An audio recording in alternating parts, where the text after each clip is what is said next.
Ready, everyone is in place.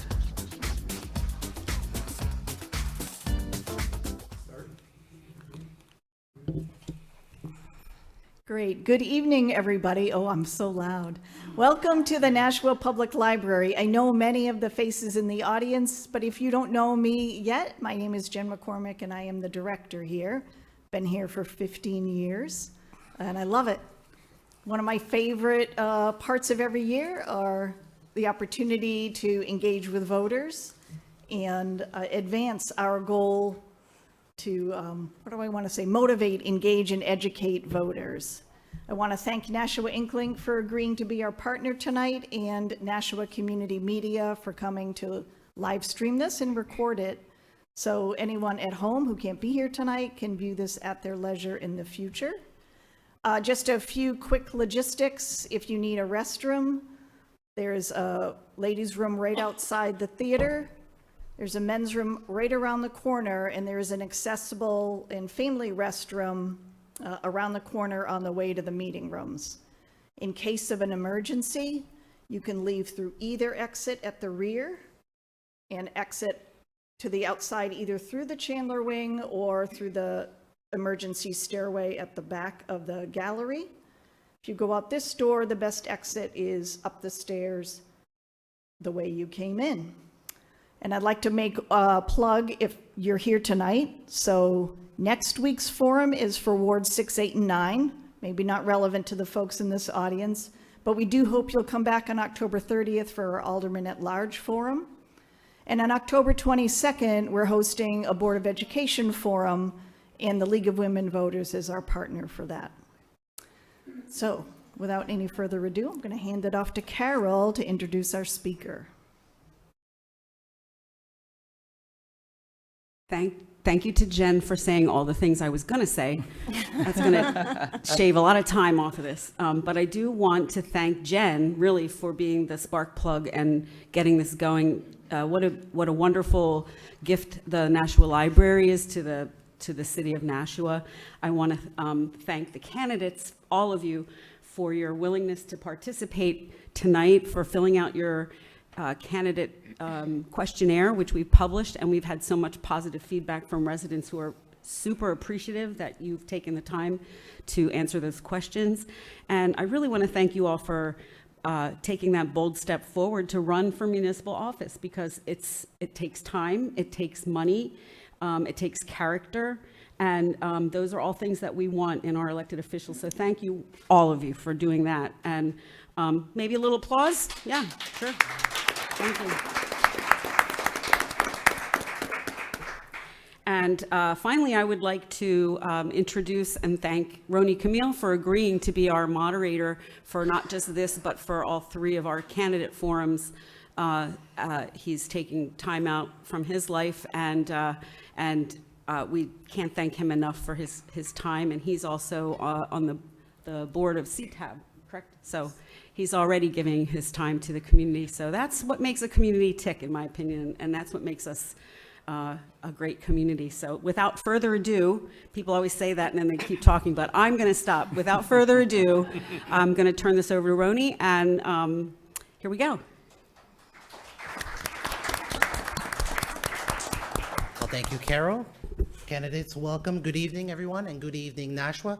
We're going to have a lovely conversation and hopefully a civil one this evening. Let's introduce our candidates here. From Ward 1 to my right, we have Haley Gallagher. Next to her, Stephen Chess. Ward 2, Matthew Guthrow, pardon me. And Richard Dowd. Ward 5, Janice Chulin and Dr. Justin Gesterfield. And Paula Johnson. And we did, Nashua Inklink and the Nashua Public Library did extend an invitation to Brenda Garneau, who is also running for Ward 5, but due to some other obligation, they were not able to attend. So we have lots to cover this evening. Let's get right to it. My first question to you, and let's have you all introduce yourselves. You'll have up to 2 minutes to do so. There is a lovely timer. Holly will be running that clock. I want you all to introduce yourself. And the first question I want to ask you, it's a very easy one. What brings you joy? Haley. Hello, my name is Haley Gallagher. And what brings me joy is my beautiful 2-year-old daughter, Violet, who is at home and very likely watching me right now. Hi, Vi. And mostly my family. I think that there's nothing better than having your family around, and a lot of my family is right here in Nashua, so I'm thankful for that. And why are you running? So a few different reasons. First and foremost, I'm running because our current alderman, 8-year alderman Tyler Govea, is taking the next step and is running for at-large. So first and foremost, I want to continue the transparency and leadership that he's brought. And another reason that I'm running is because I've heard from multiple Nashua residents that they're not necessarily happy with the direction that Nashua is going in. They don't necessarily feel heard by the current board. And I want to make sure to bring that to our ward particularly. And also it's important to me to keep our neighborhoods safe and really help Nashua get back that reputation that we once had of being the best place to live, actually twice, believe it or not.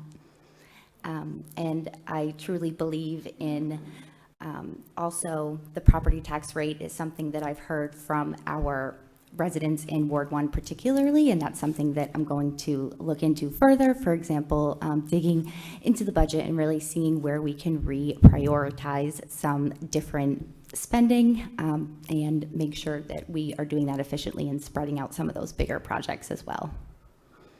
Thank you. Mr. Chess. So my name's Stephen Chess. What brings me joy, I'm gonna a little bit steal your answer, but it really is my family. One of my favorite times is bedtime with my daughter. She's the most giddy and most happy, and it's nice to have the pure joy in your child. So it's always my family.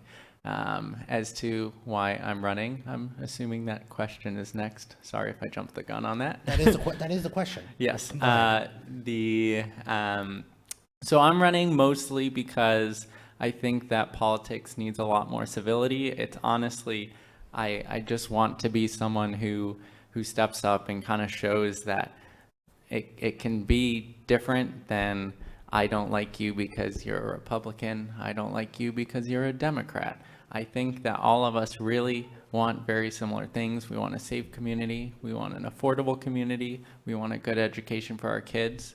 And we might have different ideas about where to get there, but at the end of the day, it's about being able to figure out what is the root of the things that we're trying to get at. And I really think we can build ideas differently by working together as opposed to forming into clans and just knocking heads against one another. And that's truly it. I mean, since running, I think one of the biggest issues that needs to be addressed specifically in Nashua is obviously housing. So there's going to be some degree of obviously keeping taxes in check, but also we will need to deploy some resources to be able to help ensure that we decrease the cost of living for everyone here. Mr. Kutra. Thank you. Yes, my name is Matthew Guthrow. I'm running for Ward 2 Alderman, and what brings me joy, I don't want to sound redundant up here, but my family does bring me a significant amount of joy. I have a 7-year-old daughter who is a true blessing to us. My wife is absolutely incredible. She's an educator, and she makes a difference in lives every single day. In addition, my faith brings me joy. We have a real strong faith in our family, and so our faith is a bedrock in our family. I know many of the people here, plus the folks that are watching this being live streamed, I'm sure what brings them joy is the Boston Red Sox, which are playing the Yankees tonight, and that brings me joy as well. So I'm really hoping my faith comes through that the Red Sox will win tonight, so that brings me joy as well. The reason why I'm running for Ward Alderman is because, I've seen our property taxes continue to increase year after year after year. And I think that we can make a difference in that, in terms of spending here in the city. We need to look at spending on needs versus wants. And I'm big on a few core issues in terms of fiscal responsibility, accountability, and transparency. And so I'm not a politician, but I've decided to step up and run for ward alderman because I feel that I can make a difference. I think that we really can focus on economic development in this city, and that we can use that to help curb some of the issues here in our community. Thank you. Mr. Dowd. Yes, as far as joy, I enjoy bringing our city of Nashua safe and clean schools. We have been involved in a lot of projects to upgrade our schools as far as security and safety, and that was critically shown a few nights ago. Probably get into that more. This is my 46th year in appointed and elected offices in the city of Nashua. I've been the ward alderman in Ward 2 for 14 years. Before that, I was on the zoning board of adjustment for 6 years. Before that, I was on the Board of Education for 10 years. And before that, I was on the Airport Authority for 15 years. So I bring a lot of experience and background to the job.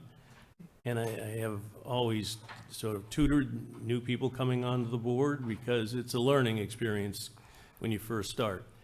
And the other enjoyment I had this past year was I was awarded from the Nashua Educational Foundation, the John Krause Educator of the Year for someone that's not in the education field. So that was, to me, a big accomplishment, and I appreciate the award from them, because do put a lot of time into our schools and making sure that, as I said, that they're safe and they're functional, and we've added a number of security issues, and also in most of the renovations we've done, we've added air cleaning systems that take out 98.8% or more of the pathogens that are in the air. So the students and the staff are breathing more clean air, and fewer people getting sick. So it's critically important to me. Ms. Chulin. Good evening, everyone. My name is Janice Chulin, and what brings me joy is a moment like this, where a community comes together, engaged, curious, and activated. I am a mother of 4, so of course I'm going to say that my family brings me a lot of joy, and it's because it's a busy household. And that leads me to why I'm running. While I am a mother of 4, I also know how important it is to build community. When I moved to Nashua, I knew how important it was to integrate into the community. And so finding folks in Nashua that I could grow our children with, grow our families together, was really important to me. And I found that. In fact, I helped contribute to that by co-founding, along some wonderful parents, the Nashua Family Network. And we did that together. And I'm representing voices of families and individuals here in Nashua that want to do well. But in order to do well, we have to listen first. And I think that that is one of my strengths, is that I have an ability to actively listen, to then roll up my sleeves and do work. For example, tonight I inquired about translation services for our Spanish-speaking community. And when I found out there wasn't any, I was able to help find resources so that tonight we have technology available for Spanish speakers who might need that. And later this recording will be have closed caption in Spanish. And all of that points to my desire to build a community alongside other aldermen and city voices that help communicate our desires and our concerns. Thank you. Dr. Gerstenfield. Good evening, everyone. My name's Justin Gerstenfield, running for Ward 5, or you can call me Dr. G, as my students do sometimes. To those who celebrate Happy Yom Kippur, for those that are celebrating that this evening, that may be watching at home, and for those that, you're welcome, Paula. For those, what brings me joy is many things, and lucky for y'all, one of those is talking, so there is a timer in the back that's going to stop me from doing that this evening. But experiencing culture and being in groups together with different people is what really helps me understand, and listening to that, having a counseling background and working with various groups of people that have different experiences and backgrounds than myself to understand the walk that they have taken, and being able to put myself in their shoes is something that truly brings me joy, because then I can better understand someone else's experience the next time I encounter someone when I'm walking down the street or when I'm going throughout my community. As far as for why I'm running, I saw this as my time. It is my opportunity to take the experiences that I've had working for taxpayers my entire career, working in higher education on a shoestring budget where every year my boss comes in and says, your budget hasn't been level funded, it's been defunded by 20% every single year my entire career. And so looking at how do I do more with less, and not getting backfills for positions and having to roll up my sleeves and do more with less. And I feel I can bring that experience to the city and bring that experience to our community and represent everyone. Thank you. Ms. Johnson. Thank you very much. I want to say thank you for everybody, for the forum and everybody coming here this evening. What gives me joy? I have 3 beautiful grandchildren, and there's nothing like being a grandparent. You love them, you spoil them, and you say, take him home. And I just adore my 3 grandchildren, 1 boy and 2 girls, and they are the highlight of my life. And I'd like to thank Alderman Dowd for talking about the air cleaning system, and I see 2 former board members in here. If it wasn't for me bringing that to the table, and I saw it at T-Bones during COVID, then I don't think we'd have this whole system in mostly all of our schools. So I'd like to thank my fellow board members that are here for us being able to accomplish that. And that gave me great pleasure, getting that air filtering system in the school because of all the germs and when we had COVID. And hopefully our schools wouldn't be shut down because of illness that much anymore. Why am I running? You know, I've done so much in this community already. I've served on the Board of Aldermen once. I've been on the Board of Education twice, and I've been a state representative. I see there's a lot of needs in this community, not just in Ward 5. We have horrible traffic problems on West Hollis Street, which we've been waiting to see if there's ever going to be any funding for the West Hollis Street corridor. And all we hear is that we don't have the money. But yet the traffic is horrendous, and we keep building. And the more we build, we don't do anything for our traffic plans. We have this wonderful charter school that's right by my house, and someone's going to get hurt badly because the traffic cannot exit in the morning or in the afternoon. I have come up with some ideas, and nothing has happened. And at this point in time, we have to do something. I feel a love for my community. I've been here 43 years. I've served many positions, and even when I'm not serving, I'm helping the Board of Aldermen coming up with ordinances. Thank you. I love the passion tonight. For our question now is, Nashua's 2024 total tax rate is $15.90 per $1,000, which is below average of larger cities in New Hampshire, such as Manchester at $19.58 and Concord at $27.69, and lower than Nashua's previous tax rate. Still, some residents say that they find it difficult to afford this rate. What are your thoughts on the current tax rate, and if elected, how would you work towards a manageable tax rate while maintaining city services? We're going to start with Haley Gallagher with this one. Thank you. Yes. So I would actually say that not some people, but every single person that I have spoken to in not just in Ward 1, but in Nashua is concerned with the astronomical tax rate. It's absolutely out of control. And if it continues, my children, your grandchildren aren't going to be able to raise their families here. And that's one of the main reasons that I am running. So what I'd like to say about that is if I do get elected, I think first and foremost, in terms of the budget, we need to pump the brakes. We need to absolutely slow down with the borrowing money and spread out some of our bigger ticket items and the big ticket projects that we have in the forecast because of what's going on. I think that we maybe need to reprioritize because of the fact that everyone in Nashua is so distraught about that. So something else that I want to say along those lines is that we're borrowing faster than we're paying down our debt. And the city budget so that's why our taxes are so high, and it's a direct correlation from the city budget to why our tax rate is so out of control. So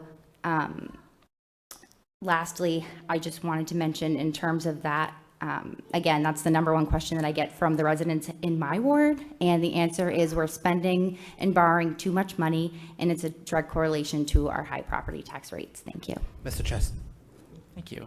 So I'm not going to make any promises that I'm going to be able to cut taxes. What I can promise is that I'm very against borrowing money for paying for things that we're using today. I think that is stealing from our children, and I don't think it's fair to them. What I can say is that I am 100% for finding things that are not essential to our community within the budget to help fund things that will help our community, help make sure that we take care of the people who are unhoused, help make sure that we have adequate services for people who are house poor. Some of these things do need money, and I don't just want to throw more money at every problem we have, but I do want to say, hey, some of these things are not a priority. We don't necessarily need some things that are just for fun or just make our downtown a little bit nicer. I want to take care of our community, and I want to fund that by making sure that we prioritize our funding well.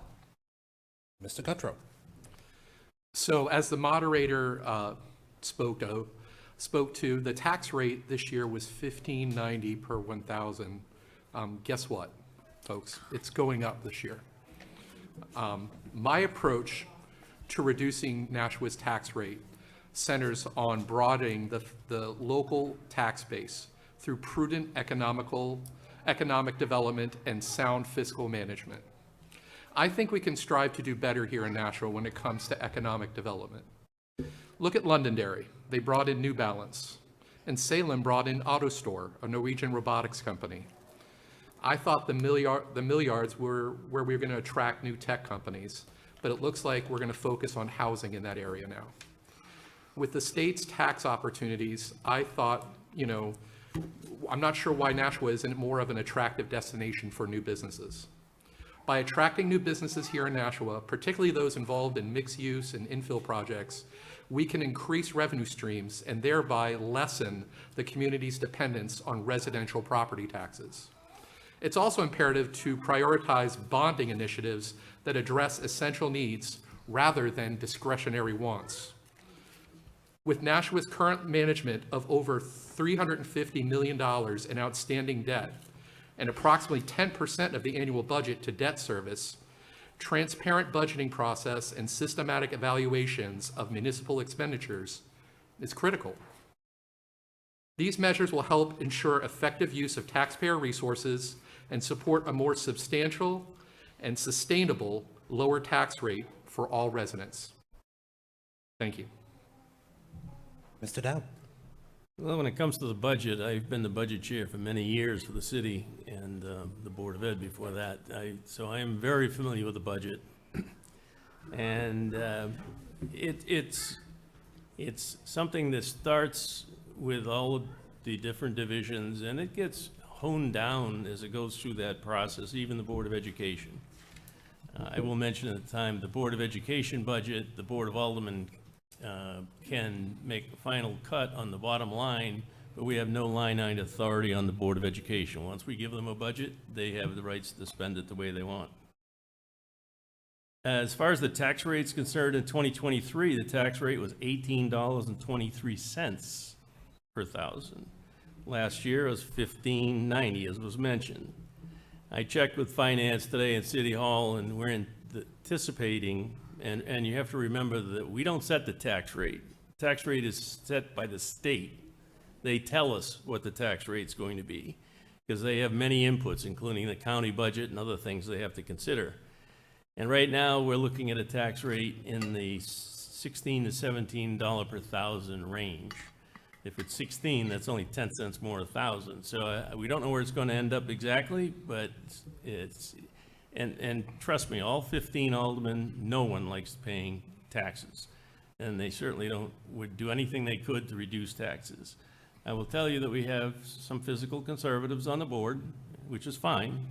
And they have tried to make cuts to the budget, but they can't come up with anything that won't decimate city services. We've had a couple of resolutions trying to cut $1 million from the Board of Education. I don't think we want to take that out on the students. You know, they're trying to get an education and move forward in life. It takes $2 million of a cut in the budget to save 1% on the tax rate. Ms. Chulin? Yes. As a small business owner and parent, I feel the squeeze. I'm hearing every day from my neighbors that this is impacting our life, and it's projected to get worse.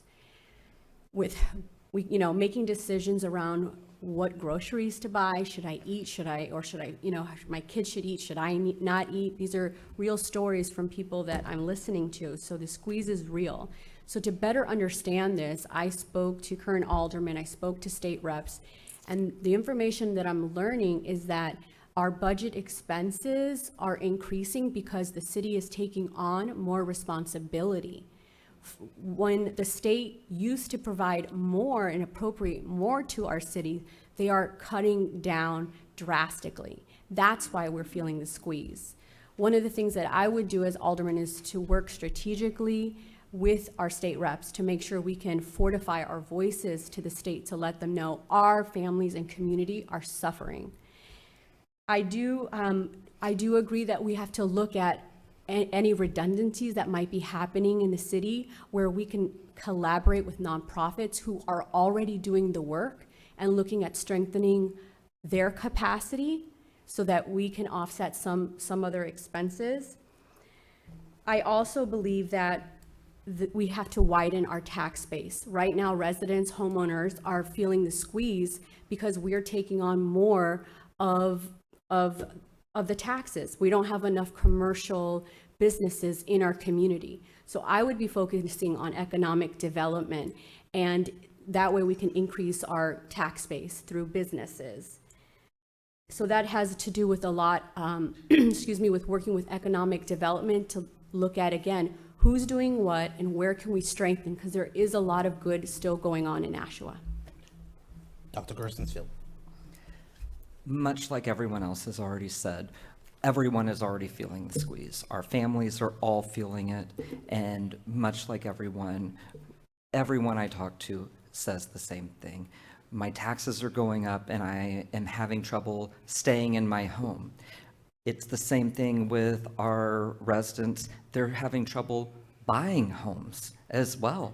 My next door neighbor just got engaged, and him and his girlfriend are having trouble figuring out, or his fiance, I should say, they're having trouble deciding whether they should stay living at their parents' houses or buy a house or rent. And so we've got to figure out what we can do. But at the same time, we've got to be like I advise students at the university I work for, we've got to spend within our means as well and figure out when is the appropriate time to spend outside of those means, and figuring out what do we need to do in order to keep our essential services running without going overboard on our spending. And so we've got to make sure that our schools are operating and our fire and our police officers and our other city services have what they need, that our parking garages aren't going to crumble because our residents rely on those during snowstorms. We need those services. But there are things that are redundant that we don't necessarily need, that we don't need to bond out. Because just like a student loan, you take out the student loan, you're still accruing interest on that while you are not paying on it. We do the same thing when we overspend and we take out additional bonds. And so we've got to make sure that we are looking at what are we doing? And if elected, I'll look at all of those things in our budget, but we've got to make sure that we're still providing the promises that we want to deliver to our neighbors and that we are elected to deliver to our neighbors, while also holding our state reps accountable to go to Concord and give us the meetings that we need. Ms. Johnson? Thank you. Listening to all these answers to the question, it's a problem here. We don't have that heavy-duty tax base. I've been asking, and if anybody knows the history of the NIMCO property, when that was supposed to become a technology business area, we turned it into apartments. Yes, we need affordable housing, but we also need that tax base. And I said that on George Russell's program yesterday or the day before. And I asked, why are we not bringing these businesses in? And so this is the most important thing here. In order to be able to afford to live in an apartment or a house, you have to have a good paying job. We want to keep them in Nashua. We don't want them to go to Massachusetts, spend their life there, and don't bring any revenue back to the city. But talking about being able to afford, back in February, I had been working with Mr. Cummings and other aldermen, Alderman Moran, on Ordinance 24-041, increasing the elderly tax exempt amounts and the maximum allowed individual and combined net income and asset amounts. I was the one who came to the forefront and said, you know what, we just have it for single elderly or seniors. I don't like to call us elderly, we're seniors. Exemption. And you're welcome, Carol. And we don't have any for married. So I rolled up my sleeves and I brought in all the spreadsheets on all the cities and towns. And we were the only ones, I believe, that only gave for single. And that was really sad because you have all of us that are on fixed incomes or can't retire. So I was happy that this passed, so the single is $57,000 on the income and the married is $67,000, which I don't feel it's high enough, because unmarried you make more when you're working together. But that's what I've done, not even being elected. I still rolled up my sleeve to help this city. All right, thank you. And I think my mother, who's watching at home, would agree. She is not an elderly, but a senior. That's right, senior. Hello, Mom. Question number two, the next question. According to the New Hampshire 2024 Residential Rental Cost Survey Report, the statewide median monthly gross rent for a two-bedroom unit, including utilities, was $1,800, around $1,833. To afford this, one would have to earn $73,000 a year, or 156% of the estimated statewide median renter's income. The median rent, including utilities, for a two-bedroom apartment in Nashua was even higher at $2,355. If elected, what steps would you take to make Nashua a more affordable place to live? We're going to start on the other end. Ms. Johnson. Thank you. Well, again, it all comes down to jobs. You have to have good paying jobs. You can't survive on retail, Dunkin' Donuts, or any of these jobs that usually is a second income, or for parents if you have young children, you get that second job. So what we have to do is we have to bring in the job base for the skilled workers, and also with our school system, we have to start teaching our students that if you don't want to go to college, we have to get them skilled to get out in that workplace. And I talked about that many a times on the board. And so that's what we have to start doing in our community, thinking outside this box here, because it hasn't worked for all these years that kids go to high school, they graduate, they go on to college, they get out of college, and they got a mortgage that they have to pay. The other thing is that we're talking about affordable housing. What is affordable housing? We keep talking about that, so we didn't like that word affordable, so we changed it to attainable housing. So in order to be able to have an $1,800 a month rent, you have to have about $6,000 in the bank to show them that you have enough money to be able to rent the apartment. As far as the private homes, the market is flat, basically.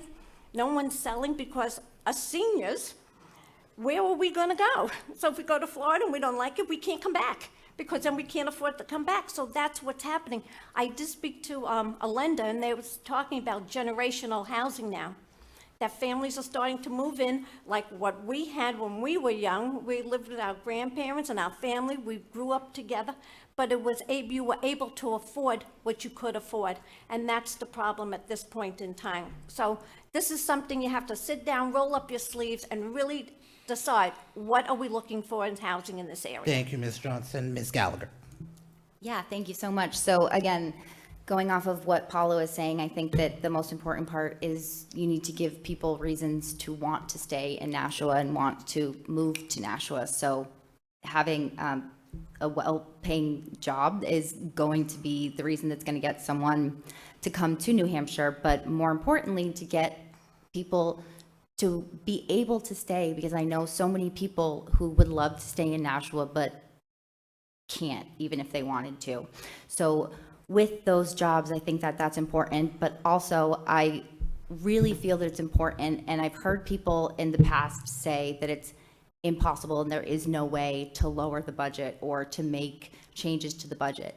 And I just don't buy it. I won't stand for it. I don't believe it, because there's not a single corporation or company in the world that isn't able to somehow reallocate resources in a way that's going to make it better for everyone. So with that being said, in terms of the school budget and the city budget, I know for a fact that the city budget and school budget grew faster than enrollment and inflation. So with that being said, I think that there is more conversation that needs to be had around those specific topics, but yeah, that's about it. Dr. G, same question.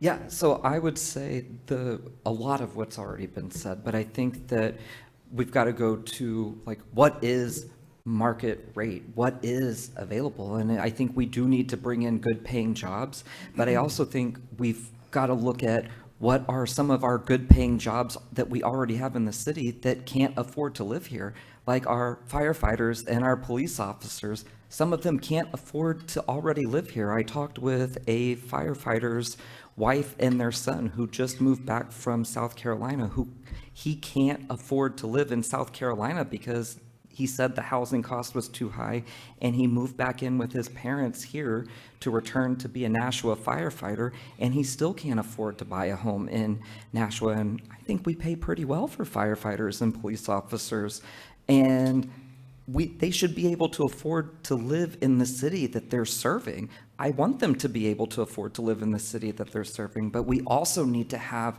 good paying jobs with promotion opportunities so that when students go off to college, they want to return home. I spoke with a family yesterday. Their son is in the Army, and he's concerned that he won't be able to come back to Nashua after he finishes in the Army to start a career. We've got to bring in those businesses and industries.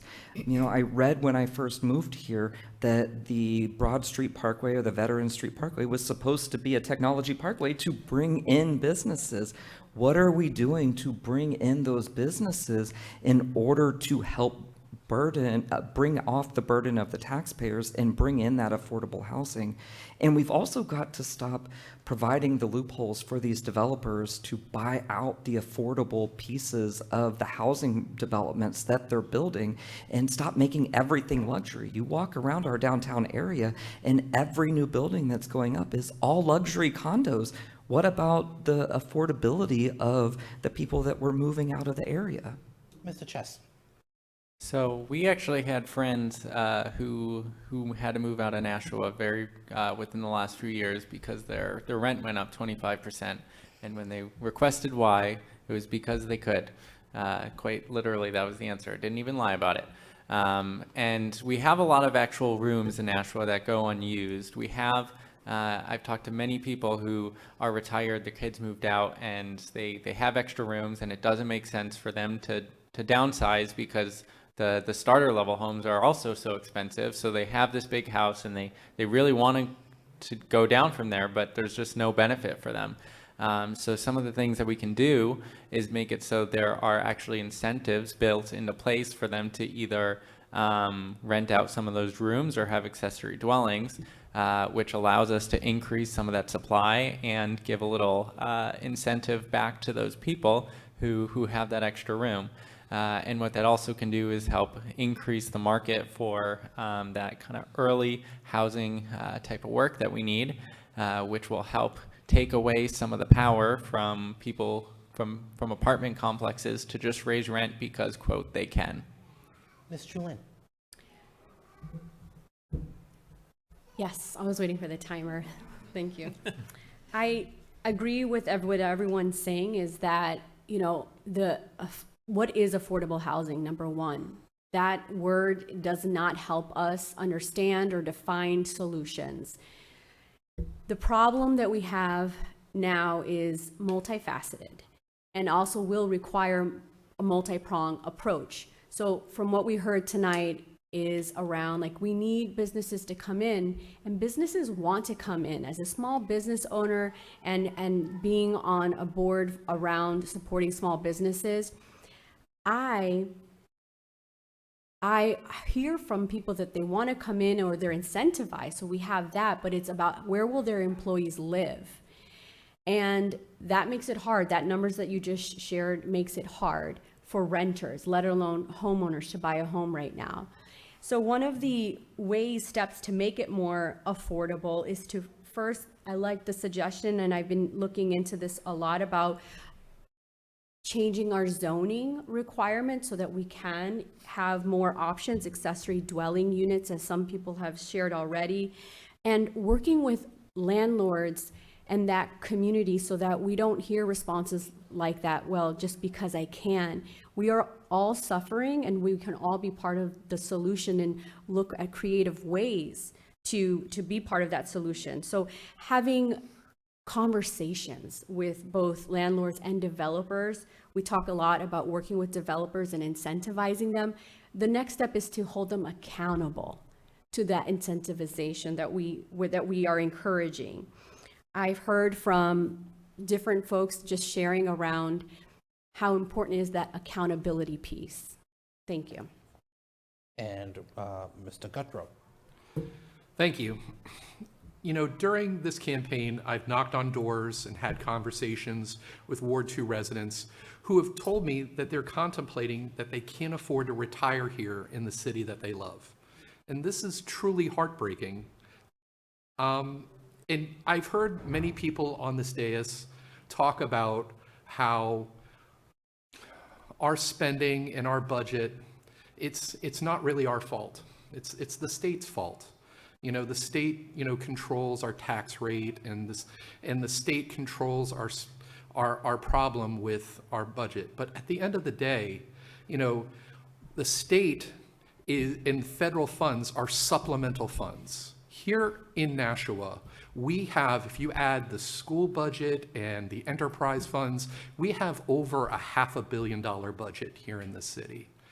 And those supplemental funds that we get from the federal and state, those supplement what we have in our budget. We shouldn't be relying solely on those funds. They should be helping us along the way. And so we should find ways to get along without those funds. And if those funds do come in, we should be able to use those funds in great ways to help us with other things here in the city.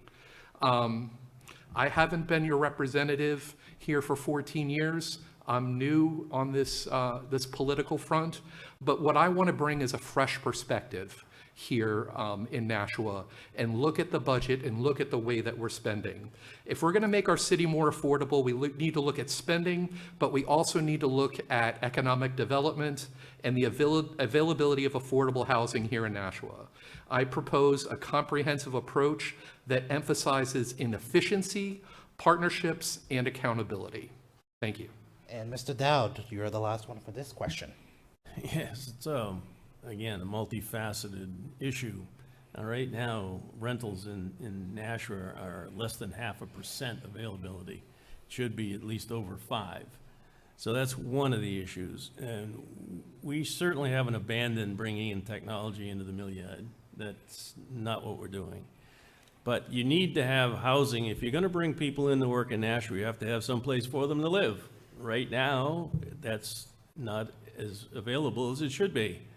I was a systems engineering manager, program manager at BAE for 33 years. I still have people that I know at BAE, and they're telling us they're trying to hire engineers. They just put $50 million into their plant down the south end of Nashua, trying to hire engineers, but they can't get them because they can't find a place to live. So we can't bring in more jobs and not have a place for the people to live. We've got to do a multifaceted approach. We've got to have places where they can live so that when we bring the people into town, they can live here. Most of our projects that we have going on for housing are, they have a requirement to have a portion of that housing affordable at their various levels. So, you're right, we don't like to use the word affordable housing because it's like 3 different levels. And we are taking that approach. And all of the development projects have those requirements to. We have a lot of homeless people in Nashua. Well, we have to provide a place for them to live. If we want to take them out of the downtown, which has been the local latest problem, we have to have a place for them to live. I mean, that's a multifaceted problem as well for the downtown, but we have an issue with availability of housing, and we have to solve that, but we also need to bring in new manufacturing. Moving right along, on July 17th, Nashua's Public Health Department counted 59 homeless individuals in the city, although it is estimated that this number is closer to 100. Many of these people suffer from mental health issues and/or substance use disorder. Downtown business owners recently met with the Board of Aldermen to report on how the presence of homelessness in downtown is negatively impacting their business. Now, if elected, how would you address the issue of homelessness? And what are we doing right and what are we missing? And we'll have Mr. Dowd start off with that question. Okay, thank you. Right now, we do have 3 different places for homeless to try and get shelter. It's not enough.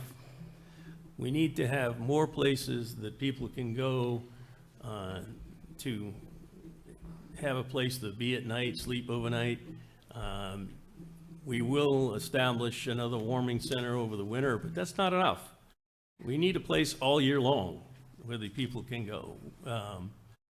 We have homelessness issues, and we need to solve them. We have substance abuse issues with people, and we need to have a place where they can go to get treated.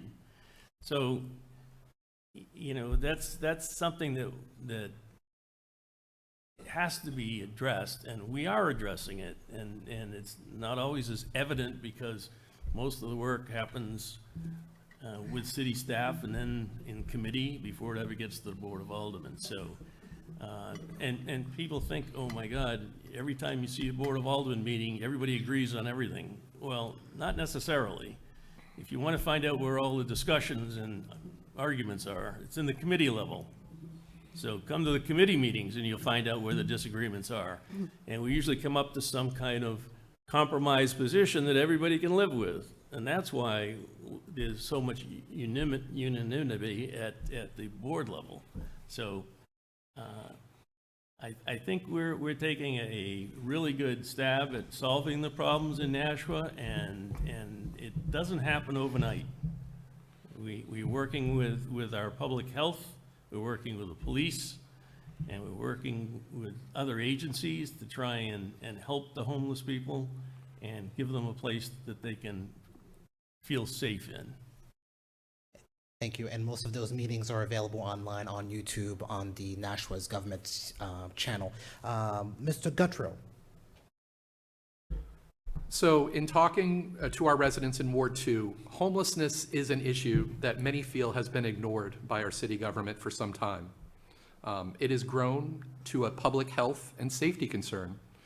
Unfortunately, it's not an issue that we can just resolve by putting our finger on it. It's grown far beyond that point to where the downtown business owners are frustrated by this. To address homelessness, and when I say that, this is an issue that has crossed over from the last election season. It was addressed, and I don't think we have really put our stamp on it. I recommend strengthening prevention and diversion programs. This includes expanding rental assistance and eviction prevention initiatives in collaboration with state and federal partners. There also may be opportunities to offer tax credit incentives to businesses that donate to housing nonprofits. Compassionate enforcement measures aimed at maintaining public safety can be proposed, as some public areas that have been identified as health hazards, like Mine Falls and Library Plaza by a member of the Board of Public Works, are certainly an issue. Current city ordinances regarding loitering, camping, and creating trash on public lands without permission are currently not being enforced. Addressing the root causes such as mental health and substance addictions are also necessary. Enhancing community partnerships and increasing the supply of long-term affordable housing through inclusionary zoning could also contribute to solutions. With a focus on prevention, partnerships, compassionate enforcement, I project that Nashua could reduce homelessness by 20 to 30% within 2 to 3 years, followed by the example set by similar small cities while maintaining a stable taxes and public safety. Thank you, Mr. Guttrow. Ms. Johnson. Thank you very much. I'm glad you asked this question because in 2022, I had a meeting with the mayor in his office, and I had addressed homelessness situation and what was going on. And I said to him, Mayor, why don't we take some city land and put some tiny homes on it? So this way we would get the homeless population out of the element, and this way they would have a place to live. Well, I guess that never went very far because it never happened. It is really a shame on what's going on in this city. And I had asked an alderman, you mean to tell me the Great American Downtown and the Downtown Improvement Committee hasn't seen what happened here? So I think what we need to do is break this down into different categories, because you have your drug addicts and then you have your mentally ill. And I think what we need to do is partner with the medical community, like the hospitals, and set up a medical facility, like a center where they can live and be taken care of. Because the one thing we need to do is get the addicts off the street, and we need to get the mentally ill off the street and get treatment for them. Then we have homeless population, and I knew a homeless guy, his name was Ken, and he never wanted to live in a home, and they supplied it. So we have to take a look at a difference on them. They might be the perfect scenario for a tiny home where they could still stay within an encampment outside, where that's where they feel they belong. Then you have the population that, for whatever economic reasons, they are in this situation, could be caused medical, and that's where we need to step in and make sure that we have apartments that they can get back on their feet, be able to afford it, and then once they're back where they need to be, then either we can raise the rent or we can help them find another apartment so we can turn it over. So those are the different areas that I have seen, and I think working together with the medical community, with the mentally ill and the people who have drug addiction is the most important thing. Dr. G? So I agree with a lot of what's already been said, and I think that comes from a background of having worked with some mandated clients who had to make the decision to come and talk with me or stay in jail. And so thankfully they came and talked with me, and from that I learned some really valuable things from them, and that what a lot of has been said of partnering with medical facilities and helping those that are suffering from addiction stop being unhoused and work through treatment programs. But I think we also have the ability to provide preventative services, some of like what we've already talked about. Not only the very low housing areas that we could have, but we could also provide emergency rental assistance. We could provide eviction prevention services. We could provide utility help for those families that may be in crisis, for those families that may just get that notice that says your rent is going up 25% just because I feel like it. One of our own small business owners here in Nashua said that over the course of the last 5 years, her rent has gone up almost 50% simply because the owners have felt like it. And as a single parent who is parenting alone with 3 children going through public schools, how are they supposed to afford that?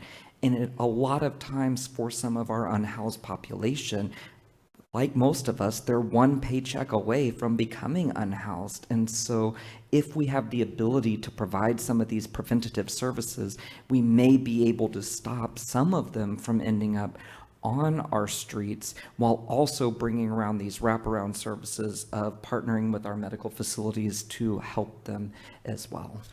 Thank you. Ms. Chulin?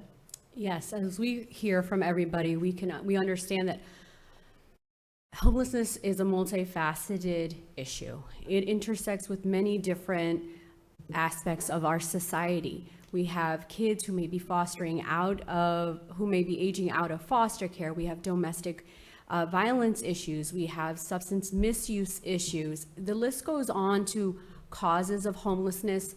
What I hear the question is how do we plan on solving it? And I hear some feedback around how slow progress seems to be, but I think that also shows how complicated and complex homelessness is.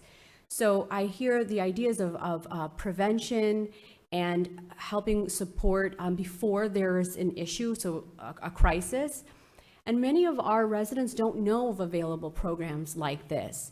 There is an opportunity to learn this. It's deeply embedded in the city website that searching for anything makes it very hard to find. But I'm talking about programs like property tax assistance. There's a program that I've learned about that. There's utility bill assistance. Many of our residents don't know about that. So getting that out is really important. And also listening to our residents for solutions. As I was door knocking, I had one resident come up, I've never heard of this solution, and it was innovative. She desired that if it was possible that the city could vet her. She's a widow of 15 years and lives in a big house in Ward 5, and says, I would like to be vetted by the city as a foster family. I could foster a family, because that's the other issue with shelters, is sometimes families can't stay together. So if she was vetted and the family was vetted, she would be able to take this family in for so many weeks. And so it's ideas like this that we need to keep our ear to the ground and be in community to hear about them. Mr. Chess? So this actually, I'm going to reference myself from earlier. I said I'm not going to promise taxes go down, and I referenced this exact thing. There's a lot of homelessness. It needs money. Everyone referenced mental health services, getting a roof over people's heads, help with drug addiction. All of those things cost money, and that is why I am 100% on board with everyone on trying to find ineffective uses of our money so we can find room in the budget to get people off the street, because that is just more important. It just is, and it does cost money to give mental health services and get a roof over people's head. And the other thing to consider is that these are all great ideas and we should do all of them, but we need to be speaking with the people impacted so that way we can get new ideas from the people who would know best. I already have a meeting scheduled with the Nashua Soup Kitchen and Shelter, because they get to say they'll have more information on, hey, what is preventing people from using this, or what resources do you need to help the people who you are already helping.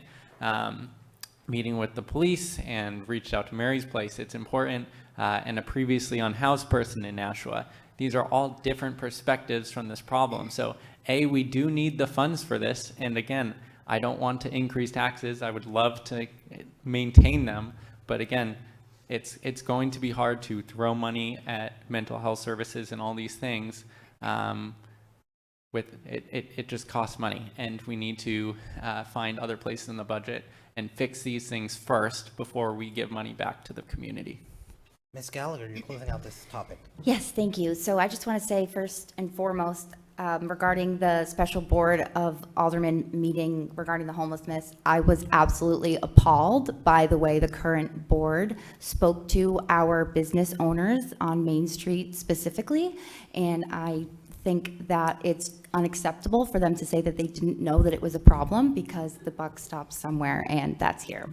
So with that being said, it's also even more unacceptable for the mayor to say that he wasn't aware of that problem. But it is understandable that someone maybe in Ward 1, all the way in North Nashua, might not be familiar with the problem. So I think that it's important that we make sure that all the residents in Nashua know how bad this has gotten. And when I say how bad, I do mean that the current businesses on Main Street are ready to go. So they, at this point, they are probably going to go, most of them, that are big sellers on Main Street, specifically some of the restaurants and bars. So with that being said, yes, it's a huge problem. I would be interested to know the numbers specifically with the 50 to 100, how many of them are actually mentally ill and or drug addicts, because I would argue it's probably 99% of them. And along with what Paula said, a lot of them are choosing to be homeless. So to cover this up by saying that there are families on the street of Nashua with their babies that they don't have anywhere to go at night, that's just not true. I personally would open my home to a family needing a roof, and I know that my friends and the different churches in Nashua would also do that and do currently do that. So we have to be realistic about the current people that are on the streets.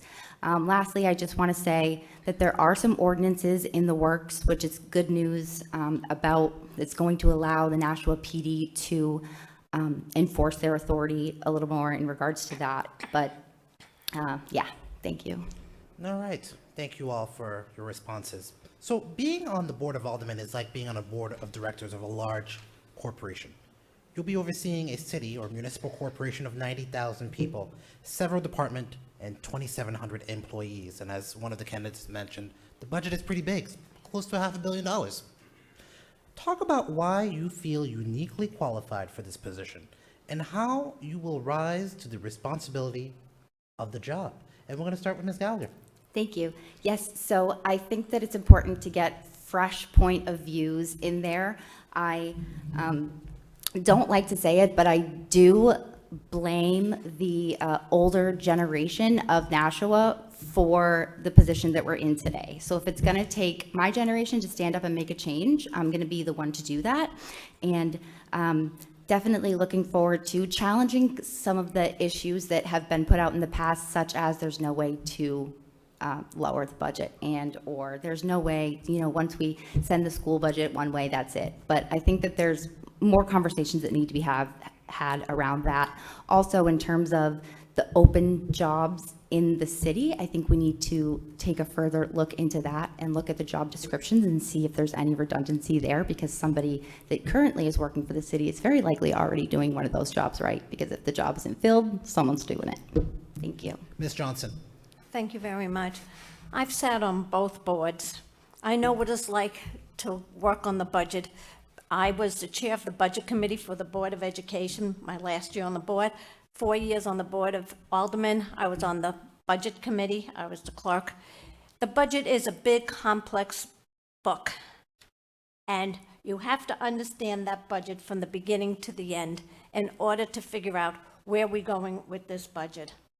And it's complex. I understand the budget. I know how to go through the budget and ask the important questions and to see where we need to make reductions in the budget. I did that on the Board of Education.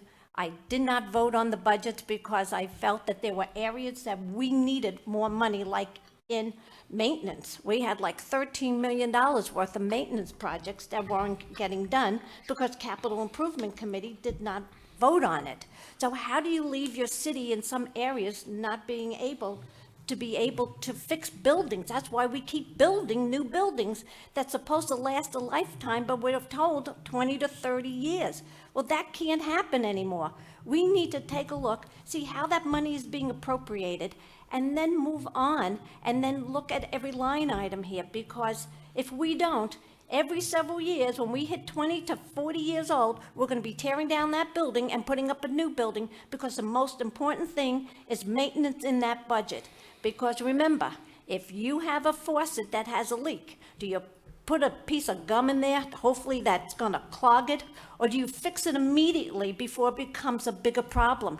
And being that I've served on all these boards, I understand it. I know I can, on the first day, roll up my sleeves, get right into that budget, and see where we need to make those appropriations. But I will tell you, I was with Mr. T-Boom in the 90s when we passed the spending cap. So it's not this generation. It has been the boards before that couldn't control their spending. Thank you, Ms. Johnson. We're going back to Ward 1, Mr. Chestnut. So I actually have professional experience with managing budgets. I'm an engineer and I actually oversee cost and personnel for my programs.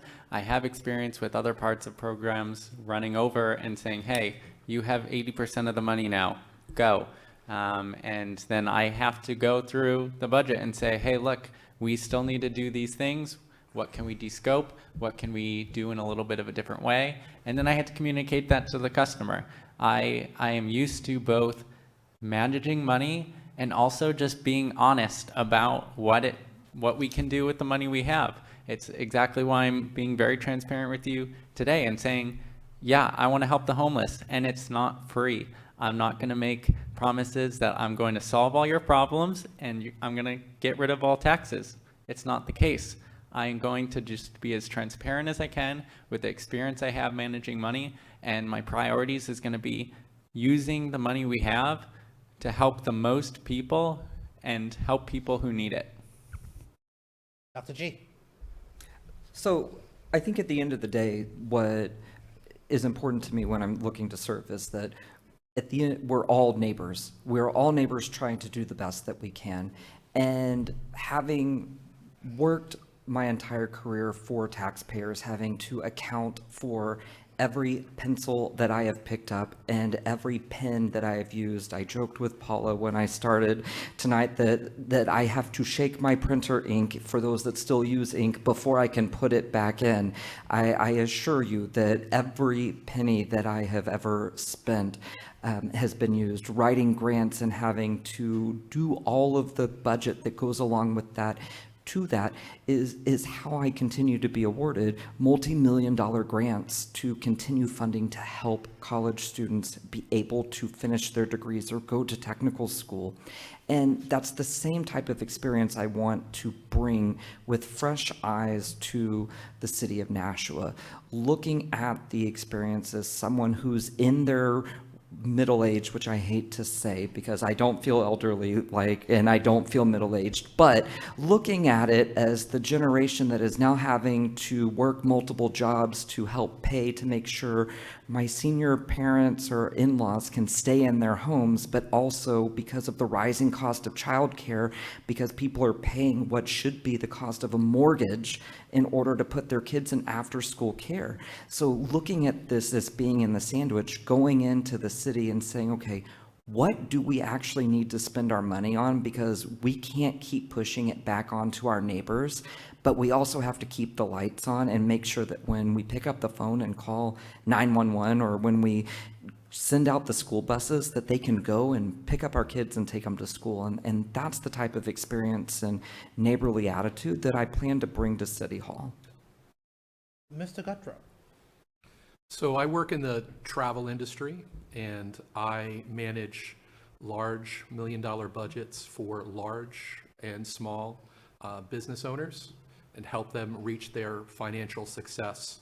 And as your next Ward 2 Alderman, I want to focus on transparency, accountability, and long-term stability. We've got to spend our infrastructure dollars more wisely and push for property tax relief. We need a representative that's not going to allow federal ESSER funds to lapse and as a result turn into double that amount in a taxpayer bailout for school building projects.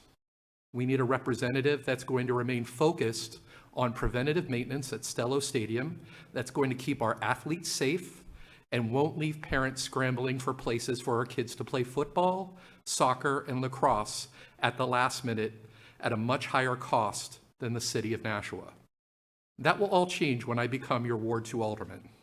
I am determined to foster open communication, ensure prudent fiscal management, and champion initiatives that will enhance public safety and quality of life for every neighbor in Nashua. Gone will be the days when you learn that the city changed your property evaluations from every 5 years to 2 years because you got a notice in your mailbox. I'm going to hold ward alderman meetings in our ward because I want your voice to be heard. I will put out a newsletter to keep my constituents informed, and my social media is going to be updated on what's going on in our city and not just when it's convenient during election season. I'm listening to the residents of Ward 2, and I want to serve you, my neighbors, because this is our city, and together we can make a difference. Ms. Chulin. Yes, I have professional experience I'm a small business owner, as I mentioned earlier, and so I have to make a lot of financial decisions, including budgeting and prioritizing, especially forecasting what I think is going to happen, and then, a crisis happens. So I'm agile, and I also think it's important to be transparent in spending and being sure that we're communicating with our constituents what we're spending money on, and also making decisions on prioritizing those issues with the voice of our community, not just deciding as an alderman what those priorities are, but hearing from community. A lot of times I hear that our city aldermen are busy doing what they're supposed to do on city government work, but where are they in the community? And what I do differently is that I'm in the community. I'm talking to neighbors. I'm building community with parents and families. I'm creating programs here at the library or at Arlington Street Community Center to address some of the issues that we see. So I'm happy to be a part of that.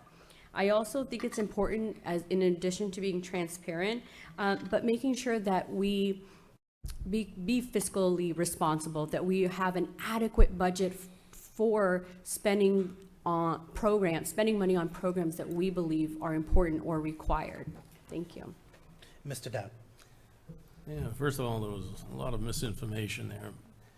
One thing, the Stella Stadium, a lot of people don't know this, is an educational facility, but it's maintained by the Board of Public Works. And the only way that the Board of Aldermen get involved is the Board of Education makes a decision that we have to do some work. That includes any school project. And then they will send that to the Joint Special School Building Committee. I can tell you the Stella Stadium field has been totally replaced. That a lot of maintenance has been done. We've improved several things at the stadium. And we are still going to return money from the bond that was authorized. I've been working projects on all 18 schools over the 24 years I've been involved with educational projects. And as chair of the Joint Special School Building Committee, I've never had a project that didn't finish on time and under budget. On the middle school project, when we were done, we returned $6.6 million out of the budgets that were put aside for the school project back into the city. 2.2 million of that was used to fund the security vestibule project at New Searles, so we didn't have to do any additional bonding, and we used the lower interest rate we had from the middle school project. So, and Main Dunstable, Birch Hill, we had to, because of the air quality and other issues, including security, we took those from open concept schools to closed rooms, and with new ventilation systems, new security upgrades. We have the safest schools in the country, by the way. And we are returning money from that project. So I think that we have been very frugal with the way we handle our money on projects, and I'll leave it at that. All right. Next question. What do you view as the most pressing issue in your ward, and how would you address it if elected? We're going to start over in Ward 5. Ms. Chulin. Yes, the most pressing issue for Ward 5, from what I'm hearing from my neighbors, even as early as this morning, is the property taxes. And when they're going to see relief, why it's so high. As I mentioned earlier, a lot of it is about a disconnection of like why it's so high. I'm a homeowner, and I myself didn't understand why until I started asking questions and getting a full grasp of what it is. So I do think that transparency is so important, which includes communication to our constituents, that includes different modalities of communicating, not just newsletters, and not just newsletters that are copy and pasted from transcripts of the meeting. I'm talking about translation of what's going on into everyday terms for our constituents. While I was knocking, the number one question I would get is, what does an alderman do? And that's my favorite question, because I get to translate the work, the inner workings of city government in a way that they can understand. So if I'm talking to a parent, Jorge, who said, I really don't know what an alderman does, I got to explain it, and I got to explain it in Spanish in a way that he can best understand. And with that, he had an idea. Oh, I need a crosswalk. I would love one. I get so scared when my kids cross the street on Main Dunstable just to get to the bus stop. And so in communicating with that, in knowing what his concern was, I was able to get him in contact with Public Works. I'm not even elected yet, but I'm using my abilities and my knowledge to connect people with the resources that they need. So it really is about listening and understanding what the needs are. Thank you. Dr. G? So the things that I'm hearing from people when I'm going around and knocking is that many of the residents that I've encountered so far are saying that they're actually feeling a little forgotten in parts of Ward 5. And the reason that they're saying is that they feel that the couple that I talked to last night said that they feel all the focus is on West Hollis Street, and that everyone is focused on what's going on West Hollis and what is going on at the Department of Public Works, and that everyone has forgotten about the rest of the ward, and that they too need sidewalks, and that they too have traffic problems, and that we need to be focusing on the rest of the ward and their sidewalk problems. And so when I'm walking around and I'm hearing from the residents all over, that's been the number one thing. Some of them have said, yes, I'm concerned about my taxes, but when I ask them, I say, I'm running for alderman, what do you want me to know that you're concerned about in the ward and with the city? Taxes actually has not been the first thing that's come up. It's been, I want sidewalks. I feel like no one's listening to what I have to say because I don't live on West Hollis Street. That's what the Ward 5 residents to me, and I have a couple of Ward 5 residents with me in the crowd that have gone canvassing with me, and they've heard multiple of these residents say that. And then also the affordability of housing has been the other piece of it, which does relate to taxes indirectly when you look at that. But those have been the main concerns that I've heard from that, and those are things that we also have to address by being available to listen to all of the residents in our ward and the residents of the city as we're sitting on the Board of Aldermen. Ms. Johnson? Thank you. In my door knocking, I've heard many things. Taxes being too high, that they can't afford their property. West Hollis Street is a big piece because of where you are on Riverside and that merging, that you have to merge left into the traffic. And now with the school where they put the addition, they seem to be using whatever is like a little breakdown lane to line up to pick up the children, which is very dangerous. And I've come up with suggestions on that. Put a traffic signal up that the school pays for and that they control, just to let the traffic out in the morning at drop-off and pick up in the evening. That would solve some of the problems, or going behind the Pratt home as an egress and bring the traffic around to Riverside. We have to get rid of that congestion. I've also heard about Main Dunstable Road. Main Dunstable Road, that's going to be, if you're talking about sidewalks there, that's going to be a big project because it's so narrow. There's no room. The road is right into the properties. So that's a big piece that might not work. But also with the DPW, we were at the same zoning board meeting with that sign, which was $24,000 to put up a new sign in front of DPW administration building. And I had gone on that to a couple of meetings because residents had asked me to go. I go to as many meetings as I can, the West Hollis Street corridor, which if that gets fixed, then the elimination of traffic maybe on Main Dunstable Road might ease up because you're going to have a more traffic calming on West Hollis Street. But West Hollis Street is that main road right into Hollis, right into Pepperell. So you're getting Hollis residents and Pepperell residents from Massachusetts. And so that's why many people are focusing a lot on that big intersection because of all the housing that's happened, and yet there's no traffic relief, and it's very dangerous. Thank you. Mr. Dowd. Yes, on Ward 2, I've never found anybody has a problem getting in touch with me if they have a concern on anything, and I talk to people several times a week. Some of the things that have been accomplished while I've been alderman is I worked back with Mayor Lozo. We got money to completely rebuild Charlotte Avenue and put in new sidewalks, safer crosswalks, speed indicators to slow the traffic down because there's a school. I don't know how many stop signs and changing of speed limits we've done in Ward 2. We completely renovated Charlotte Avenue a few years ago, and more recently we rebuilt Pennachuck Middle School and added on to it and made it a much better middle school project.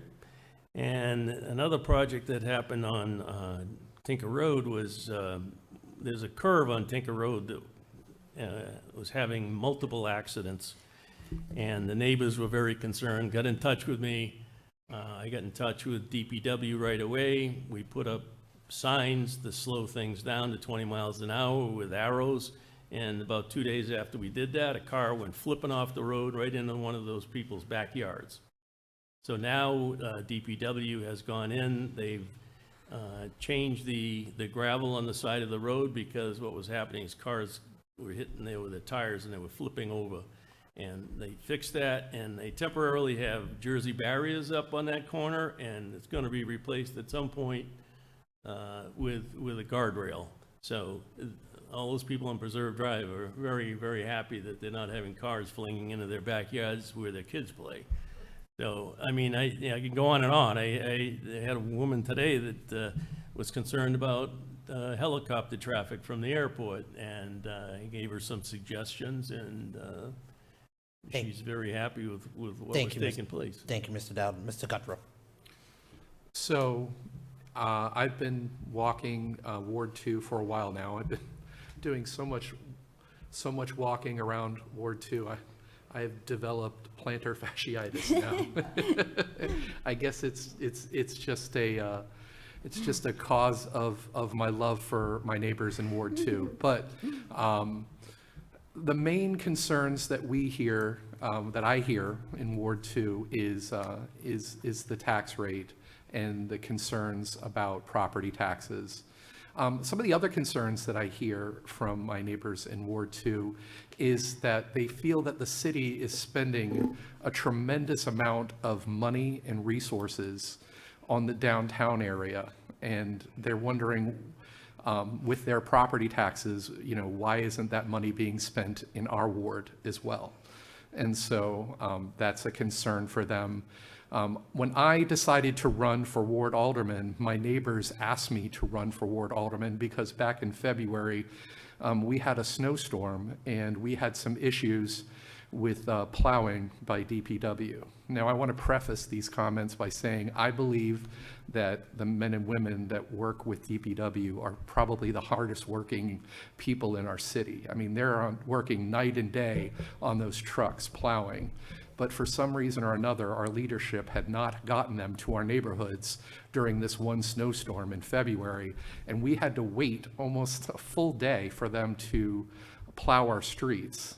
And, we have seniors that couldn't get to their medical appointments or get to the market. And when I brought it up to the mayor, he had talked about the fact that we were down a significant amount of plow drivers. And so hopefully that we have that resolved by this upcoming winter. So thank you.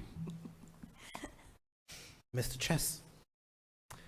So this isn't the exact question you asked, but the first thing I hear, the most I hear is not actually problems, it's that I like Nashua.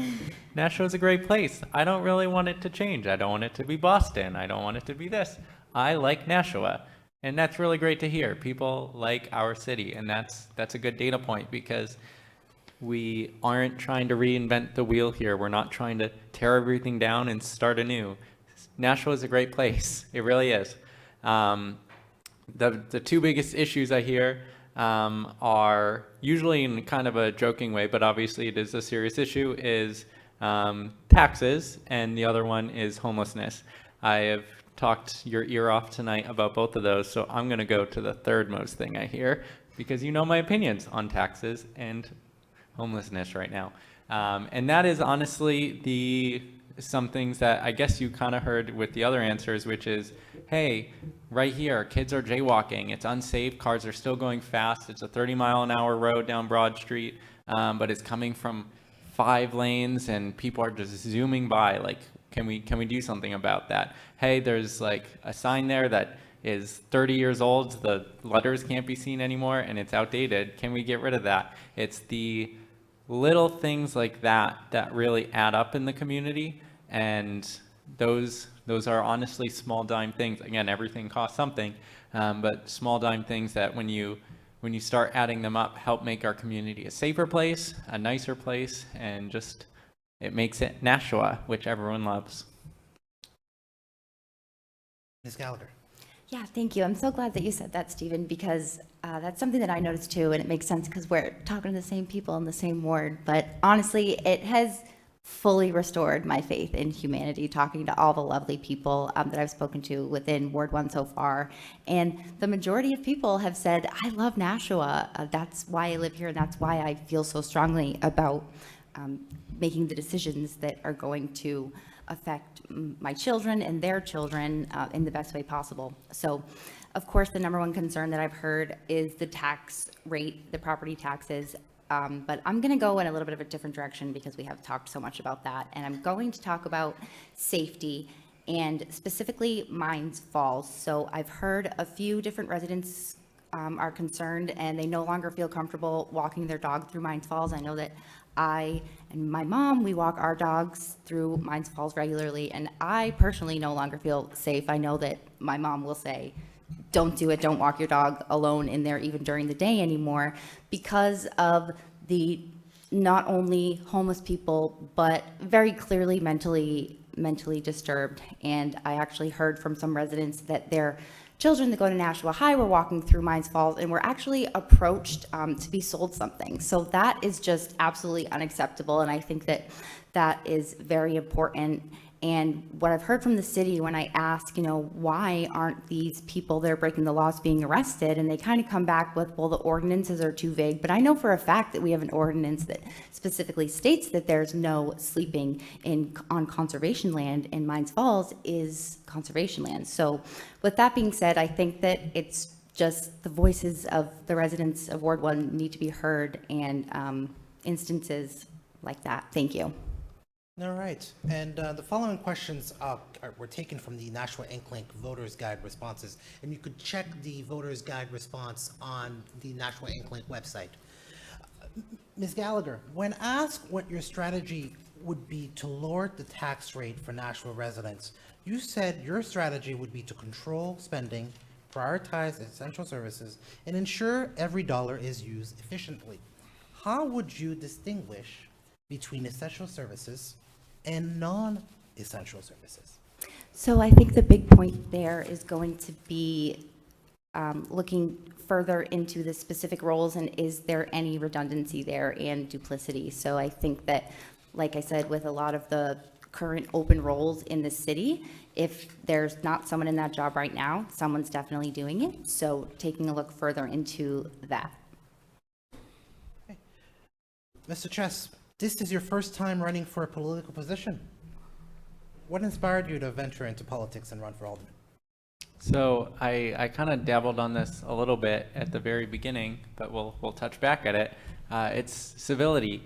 You know, we're all on one team here. We all want a safe community. We all want an affordable community. We all want what's best for our kids, what's best for our parents, what's best for our friends, our spouses.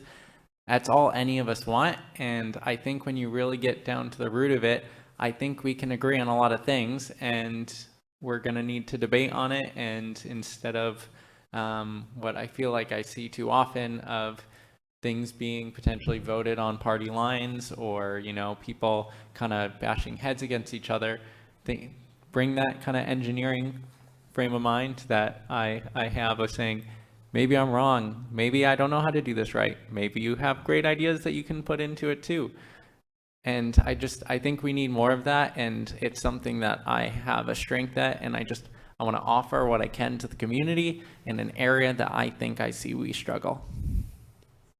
Mr. Guttrow, in response to the Inkling questionnaire, you said that you aim to create a balanced approach that strengthens Nashua's financial foundation and enhances the quality of life for our community by prioritizing essential investments, promoting organic housing, affordability, and safeguarding taxpayer resources. Please explain what you mean by organic housing affordability. I think that we need to partner with private partnerships, that we can go out there and address affordable housing. So with affordable housing, I think that we can address that with a number of different subjects, whether it be going after mixed use projects. I think that we can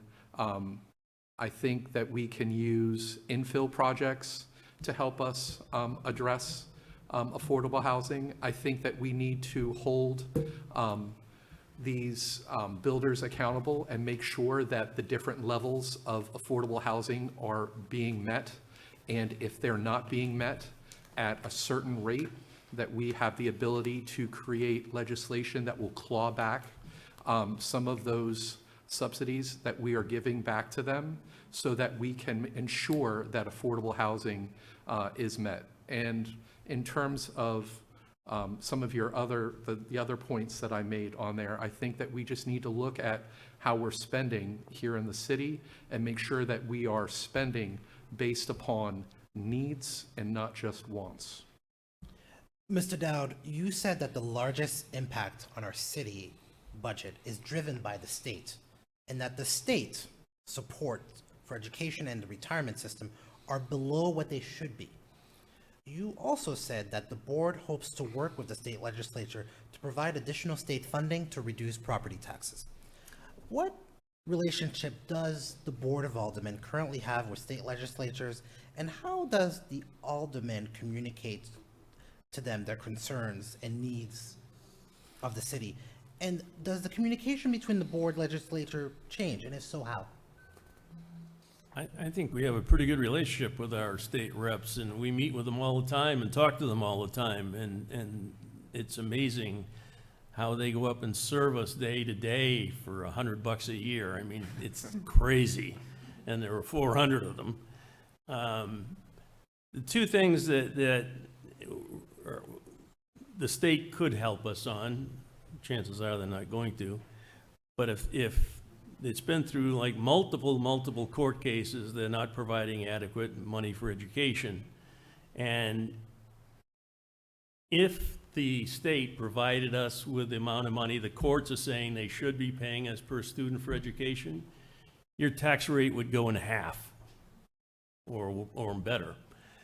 The other thing is that several years ago, multiple years ago, the state put in a state retirement system, which all of our people are in the city government, and they promised to pay 35% of the cost of that retirement fund, and they kept reducing it over years, and now they pay nothing, zero.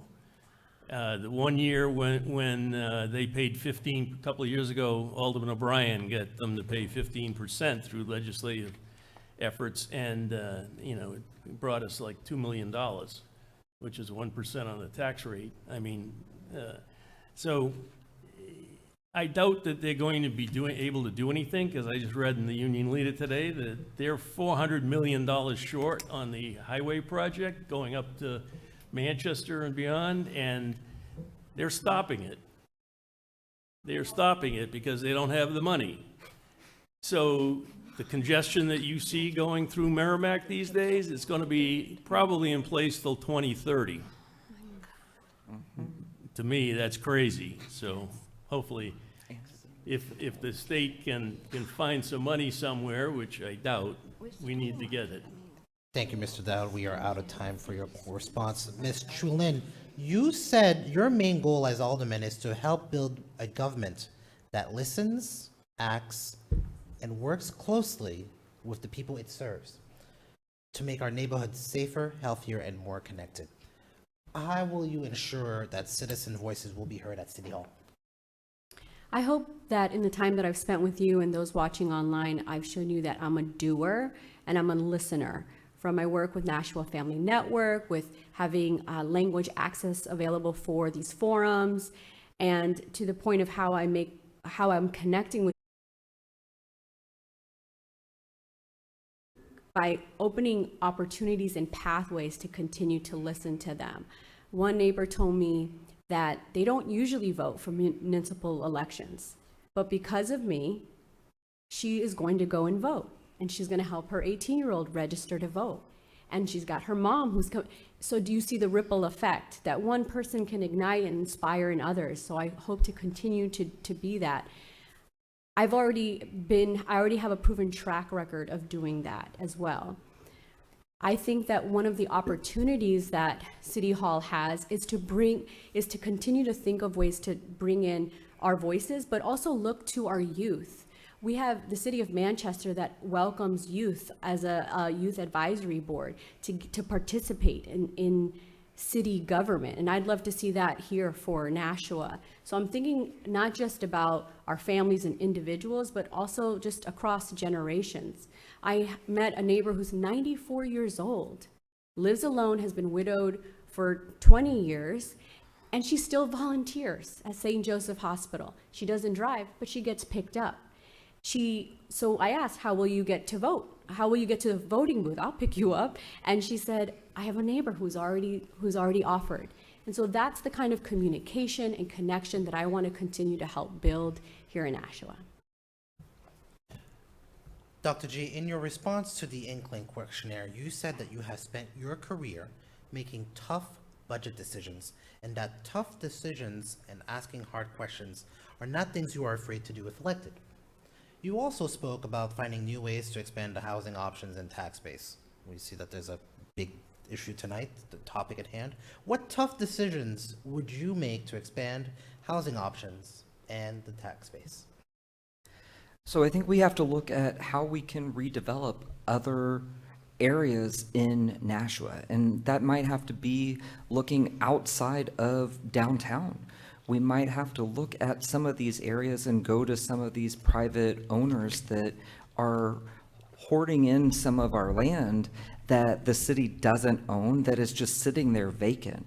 I think we look at areas that are up at Exit 6 and over there by our Home Depot and our Kohl's, where the Chunkies used to be, where there's a whole bunch of vacant areas, but the private owner is just asking way too much for rent in those commercial spaces that could help us bring in other businesses, possible businesses that might not be retail jobs, but actual good paying jobs.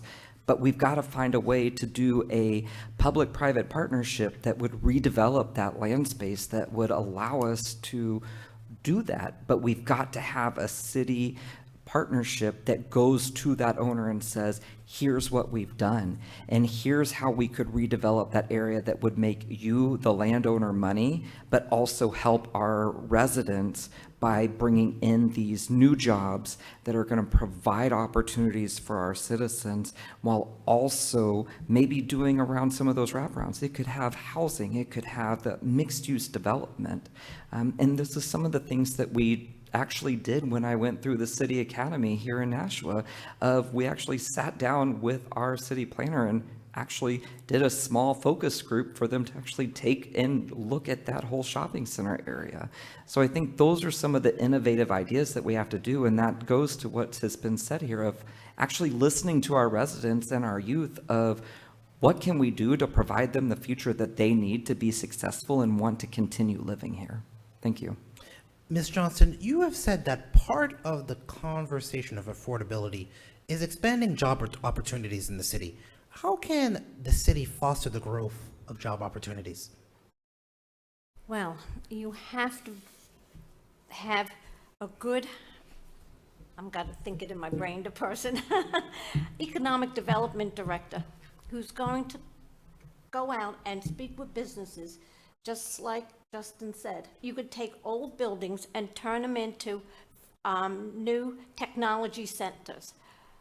What the building Justin was talking about is the old Montgomery Ward building, and it's seen many faces there.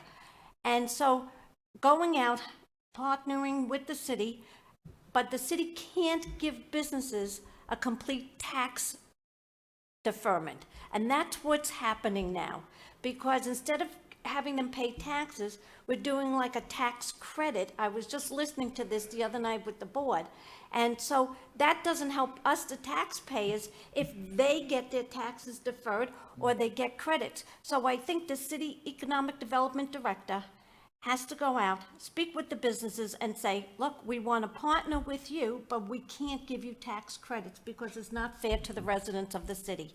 And I think once we start seeing a little bit more growth, because we got to, again, take the focus off of all the apartments right now, and we're going to be building more, but we have to put the focus on bringing those jobs into Nashua instead of seeing them leave, like a restaurant downtown. They're closing their doors in 2 days. So if these employees don't follow to Portsmouth, now they don't have a job. And so it all kind of evolves around the same thing. You can't have a downtown that's going to be fleeing. You lose your jobs, and you're going to try to bring businesses in, and if it's going to be down towards the downtown area, they're not going to want to come in. This question is a member from the audience, submitted question, goes to Ward 1. If the city of Nashua is financially responsible for the airport commission, why doesn't the city incorporate the airport into the city's economic plans? And I will let Mr. Chess answer that first. That is a great question that I have not thought about previously. So I'm going to actually take this as a pivot to something that I don't know the answer to everything. Like I mentioned before, I'm not an expert on everything, and my focus is truly going to be on finding the room in the budget to be able to help with the homeless population. With that said, if there are issues like that, I am more than happy to spend the time researching with experts to find the best strategy forward. I'm not going to sit up here and lie to you and say, I know everything. I do not. And unfortunately, that's one of the ones I don't have the answer to. But again, I'm not ashamed to not know everything, but I am proud to say that, again, I'm happy to look into that issue. Thank you for your candor. Ms. Gallagher. Can you repeat the question, please? Sure. If the city of Nashua is financially responsible for the airport commission, why doesn't the city incorporate the airport into the city's economic plans? Yeah, I actually didn't know that either. So I'm not familiar with that, but it sounds like if the city is financially responsible for it, then it should be included. Mr. Dowd was a former commissioner. I'll have you answer that question. I was going, the question I can answer. The airport authority was established in an agreement with the state years ago. The city gets to appoint the commissioners on the airport authority or the members of the airport authority, but it's a state organization, the state group, not a city group. And they are self-sufficient. The airport is self-sufficient. We only provide them monies when they have projects that are normally 90% federally funded, 5% state funded, and 5% locally funded. Lately, we've been getting projects that are even more federal funding, and the percentage is like 2.5. So you can get multi-million dollars of improvements to the airport for what's considered short money. And all money's expensive, but, so there's no budget as far as the day-to-day or cost of running the airport that the city has to pick up. That's all, they're self-sufficient. They have revenue sources that allow them to function.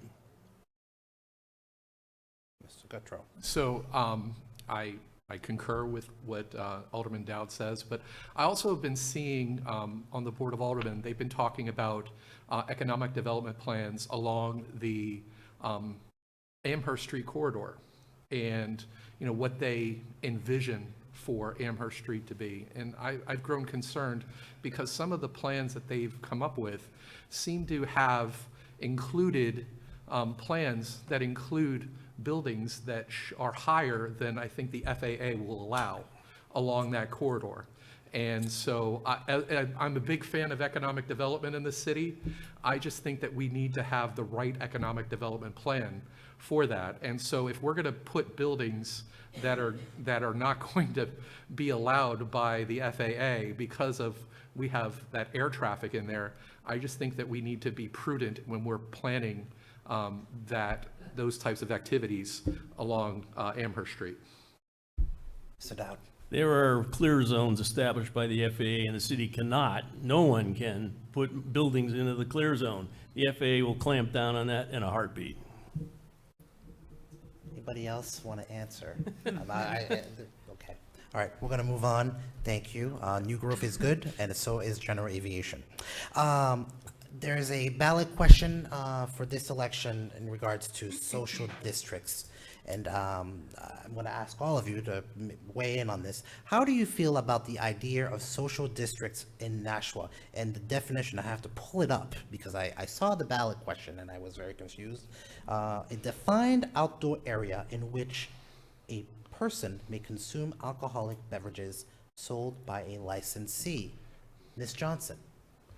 I'm not in for it at this point in time. I think before you start having establishments giving out more alcohol, we need to clean up what's going on downtown at this point in time. It sounds good in theory, but I have to read up more on it, but from what I've heard at the board meetings, it just doesn't strike me as the right thing to do at this point in time in the city. Thank you. Ms. Gallagher. Yeah, so I have heard, I understand the reasoning behind it is in an efforts to maybe get some of the people from theater over there beforehand or after, or kind of have like a garden area, like a beer garden area, which in theory does sound fun and lovely. But I personally do not think it's a good idea at all, because then you have all the logistics, right? The open container, all the rules around it. And then we have our precious police force almost spending all of their resources on the small little things, that how big is your container? You can't bring it from there to there, but you can bring it from there to there. But I think the most concerning part about this question is that I also was extremely confused when I read the question on the ballot. And I think it's unacceptable to have that question on a ballot and not explain to the residents what it actually means, and just write it on the ballot and say, hey, vote yes or no, when no one really knows what it means. Dr. G? So I think it's, so I'll say I'm in favor of it, but only because I was at the Alderman meeting when they voted to put it on the ballot. And the reason that it's even on the ballot is because they put it on there to vote whether or not the next Board of Aldermen, who is currently being elected, gets to decide whether or not we will establish them, and the rules for whether or not we will establish them, how we will establish them, when we will establish them, and as a way to try and help drive economic development in our city. So, but I agree with everything that's been said. There was no definition on the ballot to let anyone who's voting on it know that. It seems as though if we vote on it, it just comes across as yes, and we immediately get them and there's going to be beer gardens everywhere, when in reality it was to allow the residents to provide the next board. And I appreciate what the current Board of Aldermen did, which was saying we want to get it out there to the residents so that they can vote to provide the next Board of Aldermen the ability to make it, because the current board did not think it was fair to make the rules for our current residents when they did not know if they were going to be the next serving aldermen or women. So they wanted to get it out there so that the residents could decide, yes, we should start establishing our rules coming up in the next couple of years. And so that is why it's actually on the ballot. But again, we don't have that out there. And so that's why I'm in favor of it, because it's to establish the rules, not to just start willy-nilly opening beer gardens all over the place in January. Mr. Chess. So that context was actually a bit I did not know. Again, always learning. Originally, I was going to say my answer doesn't really matter because it's going to the people, and my opinion on whether there's open carry or not doesn't matter. But since it's just going to come back to us to make the rules, now my opinion does matter to you. So I lean against it in not to vote against it in the ballot from that context. I would support it in that context. However, I would not support doing anything with it until we get, again, a bit more of a grasp on the unhoused problem in our community. That really has to be the first thing we focus on before we worry about things like that. Ms. Chulin. Yes, as a public health champion, I'm always thinking about the direct impact and unintended consequences. So I would have to better understand what some of the rules would be around the parameters around these beer gardens or open carry. But one thing is very clear, I think the whole panel is saying, is that we need community input. That's what we need to know before we can even make decisions on parameters. And it sounds like here's another reason why access to understanding our own rules and how things are presented is so important. So I would encourage that we help our neighbors understand what this issue is, and then as aldermen, understand the direct impacts and unintended consequences by talking to public health, by talking to the police. I do see the benefit, the economic opportunities to have that. I am, again, just also thinking about what could possibly be the cons around that. And I've heard, I've read some of the arguments against it. But again, I think it's up for the voters to decide, and then we continue to listen to them to establish those parameters. No, we're going in. Hold on. Yeah, You're I just have jumping. something else You to would add jump. You threw from the me off meeting. there for a moment. Sorry. Because we went. Hold on. Now I apologize because I had this order, and as you can see, you saw I my think it's pad. Matthew's. I believe Mr. Yeah. Guthrie was. Okay, you can go to me. How many people here have been to Tuscan Village in Salem? Okay, so Tuscan Village is the model for what this legislation is all about. So they have a beer garden in Tuscan Village in which they can sell beer openly in the open, and people can drink there and enjoy bands and camaraderie and all sorts of stuff there. It's my understanding that in order for us to do something like this, we need to put it on the ballot, and the state requires us to do so. I think that, this will also come into play when we have events like the Stroll in Nashua and stuff like that, to have vendors for that. It's a perplexing issue, because unless you build the appropriate fences around this ordinance, and it's not even an ordinance yet, we're just asking the residents if it's something that we want to do. You're going to open up Pandora's box, we have a homeless issue, and one of the tools that our police department has is drunk and disorderly conduct. And, if we have that, we're going to run into situations like that. So hopefully we'll build the appropriate fences around that to prevent that from happening. With that being said, I think that we need to take a look at this. But my concern is, as many of the people on the dais have talked about, is not only the vagueness of what was put onto the ballot, but also the lack of marketing that the city has put out there to explain this to the public so that they can educate them on what this is truly about. And so I hope that City Hall actually does something with this in the future to let people know what this is about.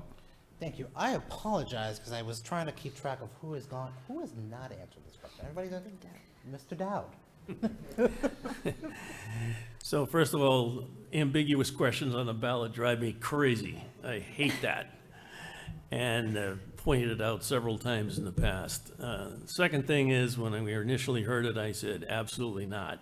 I've been to New Orleans on government business many times, and trust me, you don't want that model.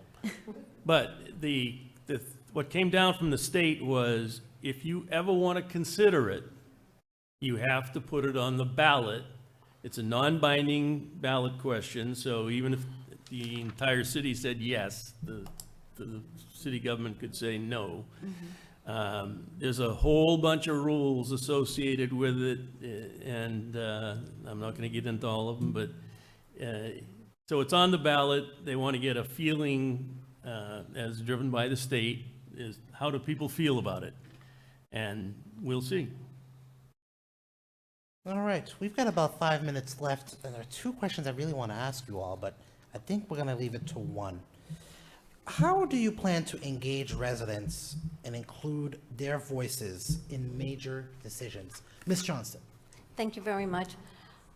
I always have my phone number available for people to contact me. I'm always around in the city. People see me all the time at the grocery stores, everywhere. But most of all, Facebook. I have a website, and also I will have meetings for the community to come out in Ward 5. Unfortunately, you have these meetings and nobody shows up. It's an unfortunate thing. So no matter how hard you try to get your message out, you can door knock every door and you're not going to find people home. People don't want to get engaged until something happens. That's when you hear your constituents starting to scream about something. But the door is always open, like I've said to people before. When we didn't have the internet, people used to call me on the phone all the time. If I wasn't available, I always made it a point to call everybody back. You can call me, you can text me, you can email me. I'm always, like I said, I'm always available, and I meet so many great people in the grocery store that I don't get out. I see some of my friends in the audience that I meet at the grocery store, and before I know it, I'm forgetting what I'm buying because I've had these conversations with people. They know me. I don't know half of these people, but you know what? If there's a problem, I will direct them who to go to, or I'll say to them, give me your phone number. I'll make a phone call, and I'll get back to you and see if I can help resolve your issues. And I'm not even elected, and I'm more than willing to help people. I'll give you my phone number at the end, so if you want to call me with an issue, I'll be more than happy to help you. Thank you. I like that spirit. Dr. G. So much like Paula said, my phone number is readily available. I've got a website. I have got Facebook and Instagram and all of the socials that any of the college students will tell me about. I have to try them out so we can keep up with them. My husband teaches a social media class, so I've got to try them all out. So you can find me on all of them, and residents can find me on all of them.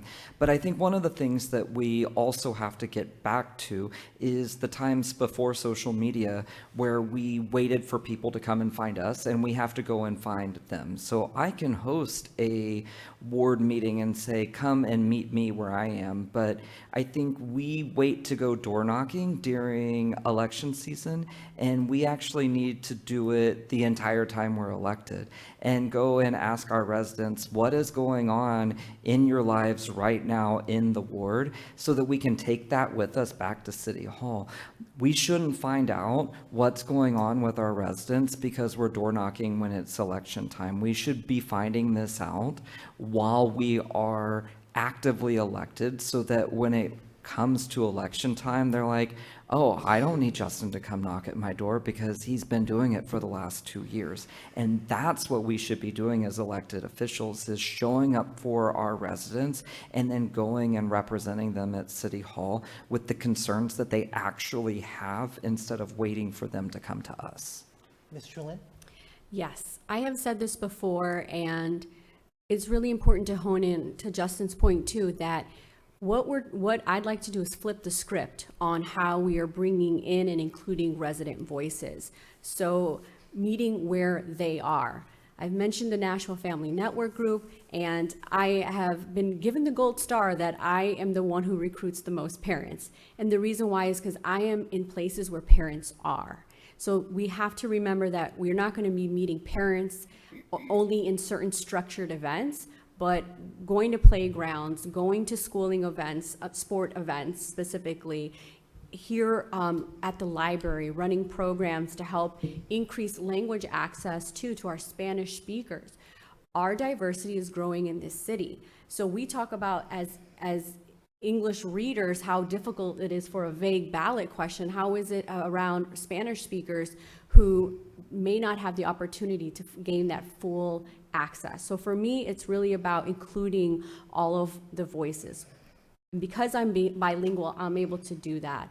I'm also encouraged to continue to keep the lines of communication open using and leveraging technology. So Facebook Lives or hosting online Zoom events. Again, some of the people in our community may not want technology at all. So I'm thinking of our senior folks. So what is their best channel of communication? It's not guessing, it's asking where they are. Thank you. Mr. Dowd?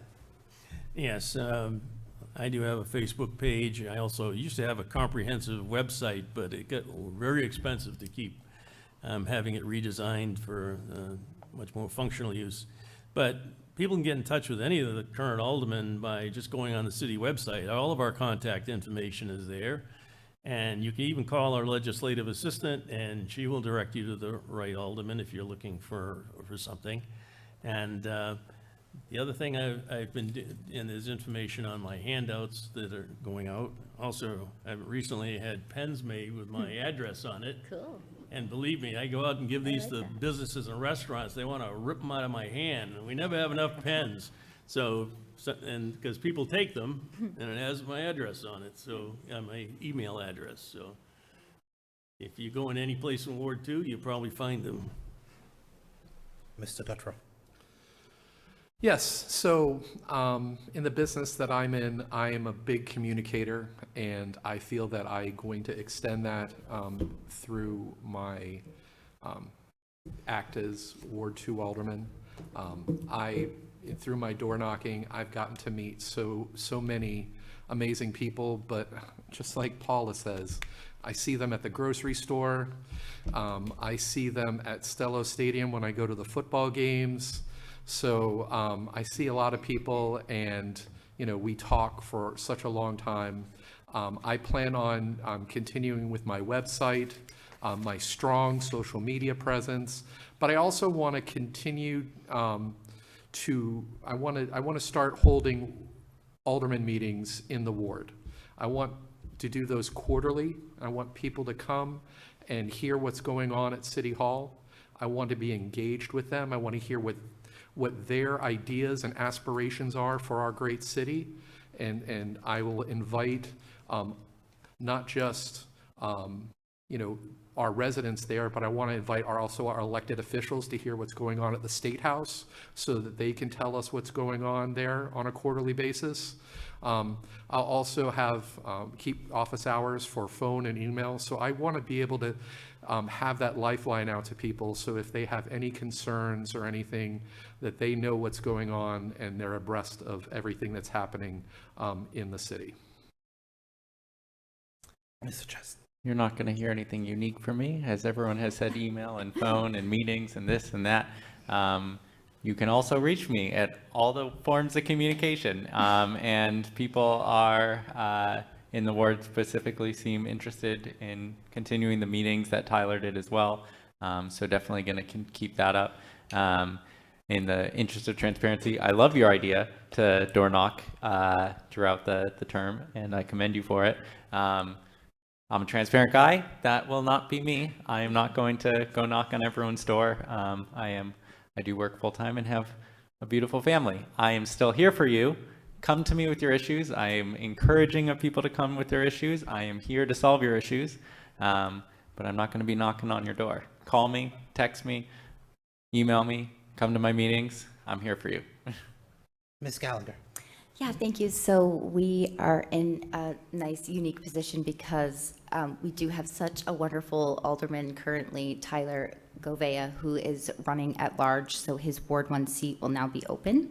And I really want to make sure, if elected to continue, the different things that he has put into place, like, for instance, reaching out to the residents through mail, also scheduling the ward meetings. But also, I think that we're in such an interesting time where we can poll so many people so quickly. So for instance, being online and having Facebook, and whether it be, someone's face or even just an anonymous comment, I think that we are able to grab so much information so quickly that we just have to harness that and go from there. And I can always be reached on Facebook through my email address as well, and I'm happy to give anyone my phone number as well if you want to have more of a personal conversation. So just feel free to reach out.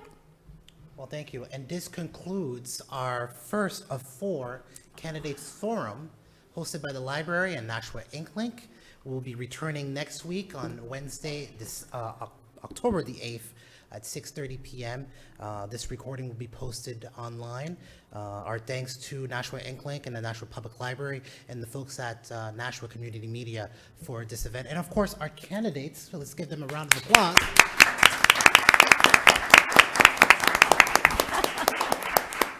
And just a reminder, Election Day is on November 4th. And so you can get more information on the city's website at nashuanh.gov. For the Nashua Public Library, Nashua Inklink, and Nashua Community Media, I'm Ronnie Camille. Thanks so much for joining us. Until next week, have a good evening.